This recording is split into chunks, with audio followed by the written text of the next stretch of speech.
session on the professional skills marks. As you know, the professional skills marks account for 20% of the total exam marks, and it's really important that we know how to gain these marks. What we're going to do in this session is, first of all, we're going to explain what professional skills are and why they're important.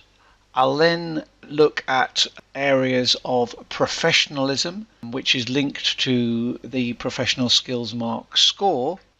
And then finally, I'll go into quite a bit of detail on what we need to do to make sure that we get all the marks for each skill, and explain the typical mindset that you need to apply when asked for a particular actions to be taken. Next one we're going to look at is skepticism. This is a really great skill that an accountant needs, and wherever you work, don't take things at face value. To me, skepticism is to do with questioning, probing, challenging. Look at the verbs that are in the question, and when someone says something in a meeting or a paper, you don't just take that at face value.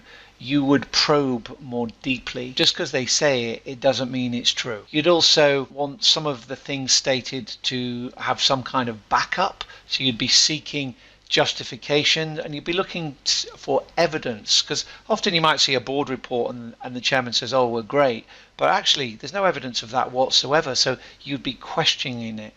And also, a skeptical person is someone who challenges, and it's not that you're being rude. Challenge in a professional and courteous way, but it's your job really as an accountant to challenge things and try to find the reasons behind it. So when you see skepticism, think about probing, questioning and challenging. It's not going to be just enough to say something's questionable or it's a weakness. An essential component of being skeptical is to provide evidence that's going to support the 5 professional skills. Quick reminder: skepticism, commercial acumen, analysis, communication and evaluation.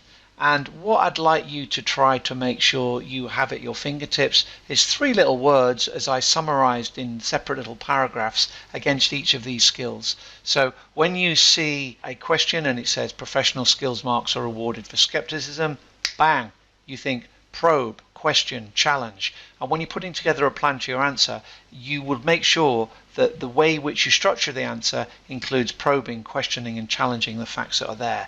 Commercial acumen: you'll show awareness of the broader environment, you'll use judgment and you'll use insight. In terms of analysis, you'll investigate, you'll inquire, you'll consider, you'll look at all the different information.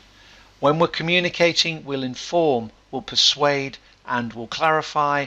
And when evaluating, we will assess all the facts, appraise them and then come to a balanced conclusion.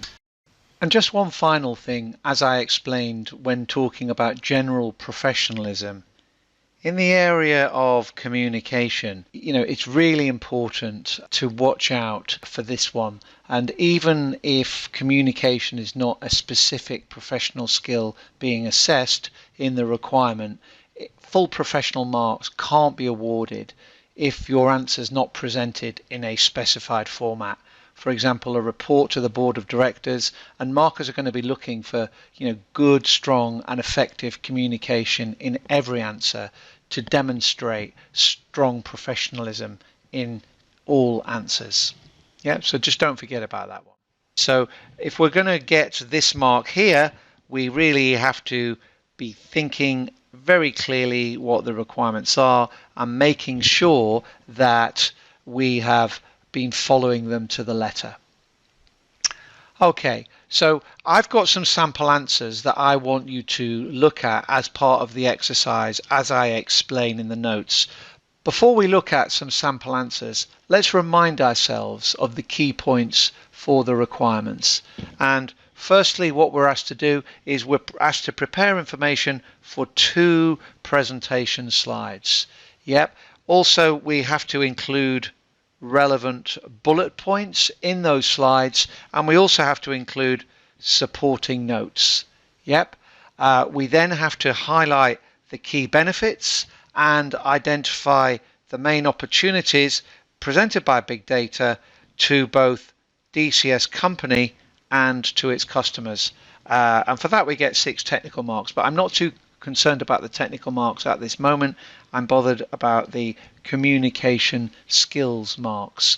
So what I want you to now do is I want you to look at the sample answers which I've created to this question, and I want you to go back to this marking grid here, and I want you to decide for each of the answers I've prepared for you, are they going to get 0, are they going to get 0.5, are they going to get 1, or are they going to get 2? Yep, I'm not looking at the technical content, so I'm not expecting you to mark it in terms of technical content, but I am expecting you to understand whether you believe professionalism, communication skills has been demonstrated. So I'm going to give you a few minutes to mark each of the sample answers, and then once you've done that, you might want to pause me, and then you might want to turn it on again. Okay, let's now look at sample answer 1. Yep, and straight away we can see that the marker is going to award any professional skills marks here for communication because they completely ignored the slide format requirement. Also, the whole answer is pretty general.